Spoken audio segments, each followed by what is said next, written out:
Hello everyone, huge welcome to my channel. आज हम cover करने वाले हैं teaching aptitude lecture 15।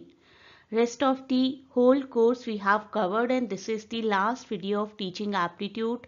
After this we will move towards communication. Research के भी सभी वीडियोस हैं, मैथमेटिकल एप्टीट्यूड से रिलेटेड टॉपिक्स के भी सभी वीडियोस हैं and rest of the videos are being added, जिससे कि आपकी घर बैठे अच्छी प्रिपरेशन हो जाए।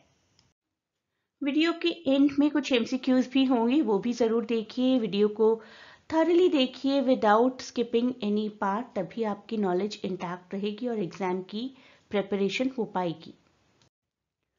लर्निंग क्या है? बहुत ही डायनामिक प्रोसेस है जिसमें कंपोनेंट्स होते हैं student, teacher and learning environment. लेकिन लर्निंग के कुछ अप्रोचेस भी होते हैं, वही अप्रोचेस हम आज कवर करेंगे। Inquiry learning, discovery learning, latent learning and situated learning.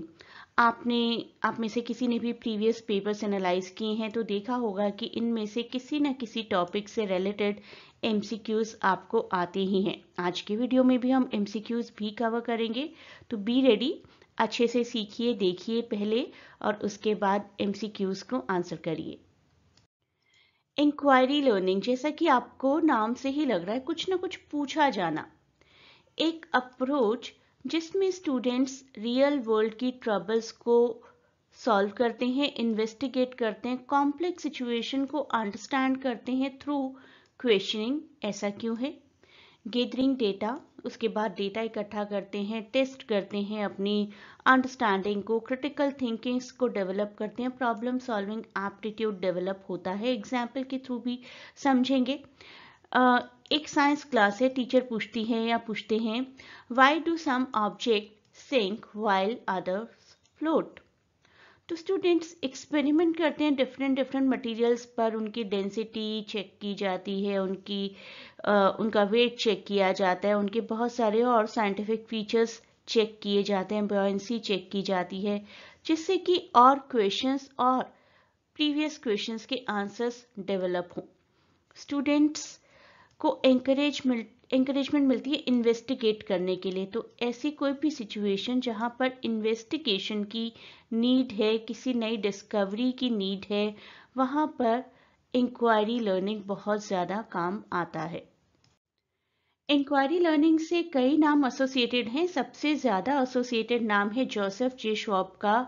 Life span आप देख लीजिए, जो कि एक एजुकेटर थे नेचुरल साइंसेस के। उनका मानना था कि इंक्वायरी लेवल 3 लेवल का हो सकता है। इंक्वायरी लर्निंग 3 लेवल्स की हो सकती है। एक लेवल जिसमें कि स्टूडेंट्स को क्वेश्चंस दिए जाते हैं, मेथड्स भी दिए जाते हैं। एक लेवल 2 जिसमें कि स्टूडेंट्स को क्वेश्चंस दिए गए होते हैं, लेकिन उनको अपने रिसर्च मेथड्स खुद डेवलप करने होते हैं। और लेवल 3 जिसमें स्टूडेंट्स को फिनोमिना दिया गया होता है, लेकिन उन्हें क्वेश्चंस और इन्वेस्टिगेशन मेथड दोनों ही खुद डेवलप करने पड़ते हैं। अब बात करते हैं डिस्कवरी लर्निंग की। स्टूडेंट्स खुद ही सभी फैक्ट, सभी रिलेशनशिप्स को अपनी एक्सप्लोरेशन के थ्रू, अपनी एक्टिविटीज के थ्रू डिस्कवर करते हैं। टीचर रिसोर्सेज प्रोवाइड कर देगा लेकिन गाइडेंस नहीं। फॉर एग्जाम्पल, एक मैथ्स क्लास का एग्जाम्पल लेते हैं। टीचर बच्चों को कुछ ब्लॉक्स प्रोवाइड करती है एडिशन और सब्ट्रैक्शन को एक्सप्लोर करने के लिए, और स्टूडेंट्स अपने आप किसी मेथड को डेवलप करते हैं, नंबर्स के साथ अपने आप इंडिपेंडेंटली डील करते हैं। तो फोकस क्या हुआ? To solve a specific problem. Inquiry learning में क्या था? दे विल आस्क, लेकिन यहाँ पर स्टूडेंट्स अपने आप अंडरस्टैंड करेंगे through self guided exploration. Discovery learning associated है जेरोम टर्नर के साथ। जेरोम टर्नर, जिन्हें हमने कॉग्निटिव थियरी करते हुए भी पढ़ा था, आपको याद ही होगा। इन्होंने बताया कि लर्नर्स एंगेज होते हैं अपने आप ही प्रॉब्लम सॉल्विंग में, एक्सप्लोर करते हैं, खुद ही एक्सपेरिमेंट करते हैं अपनी प्रायर नॉलेज के हिसाब से। और 3 कंपोनेंट्स जो हेल्पफुल होते हैं, that is the guidance of teacher. ऐसा नहीं है कि टीचर बिल्कुल भी गाइड नहीं करेंगे, लेकिन it is a learner based learning. Classroom का कल्चर इम्पैक्ट कर सकता है लर्निंग को, और स्टूडेंट की जो भी इंक्वायरीज हैं उनको अगर नलीफाई किया जा रहा है, टीचर डिस्करेज कर रहा है, तो कोई डिस्कवरी नहीं होगी। लेकिन क्वेश्चनिंग को प्रमोट किया जाता है, एक्सप्लोरेशन को प्रमोट किया जाता है। Latent learning, next learning. Latent learning मेरे हिसाब से नेचुरल लर्निंग, जिसमें कि लर्नर को अवेयरनेस भी नहीं होती कि कुछ लर्न किया जा रहा है। बहुत बार ऐसा होता है, आई आस्क माई स्टूडेंट्स कि एपिफेनी का कोई एग्जाम्पल दीजिए and they are able to give the example from some movies, from some series और from some books that they have recently gone through. और देखते हुए पढ़ते हुए उन्होंने कभी नहीं सोचा होगा कि ये हमारे लिए एक लर्निंग है। तो learning is the subconscious retention of information without reinforcement, without any immediate motivation, immediate behavior change का कोई expectation नहीं होता है। एक और एग्जाम्पल देखिए, एक स्टूडेंट है जो कि कुछ लैंडमार्क से गुजरते हुए अपने स्कूल तक आता है रोज, और बाद में उसे पूछा जाता है कि कहाँ कहाँ से किस किस रास्ते से आए हो। They are able to describe it. उस रास्ते की लर्निंग उन्हें हो गई ना, लेकिन किसी ने मोटिवेट नहीं किया था कि जाओगे तो रास्ता याद रखना, right? So unlike inquiry learning, latent learning does not involve active problem solving or exploration. Knowledge automatically incidentally acquire हो जाती है, और जब भी उसकी ज़रूरत होती है डेमोन्स्ट्रेशन की, तो वो नॉलेज डेमोन्स्ट्रेट भी की जाती है। लेटेंट लर्निंग के साथ हम एडवर्ड सी टॉलमैन का नाम एसोसिएट कर सकते हैं। He was the one who discovered and popularise this. Although exist तो हमेशा से ही करता होगा, हमेशा से ही इंसान कुछ ना कुछ सीखता ही आया है, लेकिन इस तरीके की लर्निंग को फाइंड आउट करना और उसको एक नाम देना और एक्सपेरिमेंट करना, that was done by tall man. उनका 1930s का बहुत पॉपुलर रैट्स का एक्सपेरिमेंट है, जिसमें रैट्स को मेज क्रॉस करनी थी without any reinforcement, without any encouragement. Situated learning basically refers to the learning for a purpose, learning that takes place in the same environment or context where it is to be applied. आप किसी office में कुछ अपना काम सीख रहे हैं क्योंकि आपको वो काम करना है, आपकी ट्रेनिंग हो रही है। Slowly and steadily you are trying to improve yourself by learning more, क्योंकि आपकी प्रमोशन होनी है। स्कूल्स में आप पढ़ रहे हैं, इमीडिएटली आपको एग्जाम देना है, कॉलेज में एग्जाम देना है, सेमेस्टर एग्जाम है, कोई डिबेट कंपटीशन है, समथिंग और द अदर, जिसको आपको इमीडिएटली अप्लाई करना है।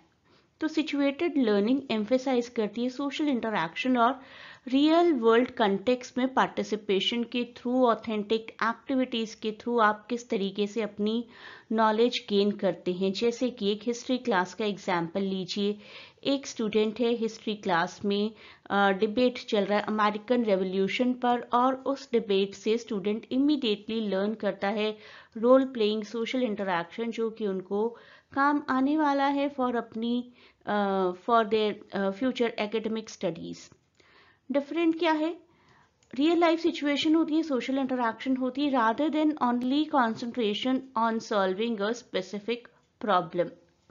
इंक्वायरी लर्निंग नहीं है, पर्पसफुल लर्निंग आप कह सकते हैं इसको, कि स्टूडेंट को, लर्नर को इमीडिएटली पता है कि मेरी ये लर्निंग कहाँ पर अप्लाई होने वाली है। Introduce by these two people, John लेव एंड एटिएन वेंगर।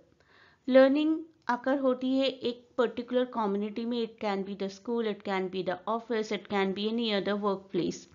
नॉलेज उसी कंटेक्स्ट में गेन की जाती है जिसमें उसको अप्लाई किया जाना है। एक वर्क प्लेस बहुत अच्छा एग्जाम्पल है सिचुएटेड लर्निंग का। जैसे मैंने आपको शुरू में बताया था, अब हम कुछ MCQs कवर करेंगे। In which type of learning do students investigate a puzzling situation, questions पूछते हैं, हाइपोथेसिस क्रिएट करते हैं। The correct answer is inquiry learning.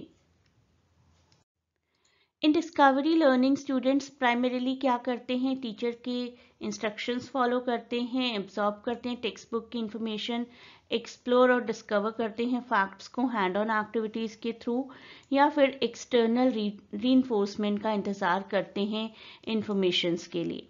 Option c is the right one here. Next question, the concept of latent learning was advocated by whom? And I know you know the answer, rat experiment याद होगा, done by Tolman in 1930s. And latent learning is also an example of what? Option C here is the right answer, cognitive learning. देख देख कर इंसान अपने आप ही सीख जाता है, कॉग्निटिव लर्निंग। मुझे कमेंट्स में बताइए कितने क्वेश्चंस आपको खुद से आते थे और आपने ठीक किए हैं। And please do not forget to share and subscribe the channel और अपना feedback भी provide करिए मुझे comment sections में, and you can also give some suggestions कि और किस तरीके के videos आप देखना चाहते हैं जिससे आपको लगता है कि आपका benefit होगा to prepare for this UGC NET upcoming examination.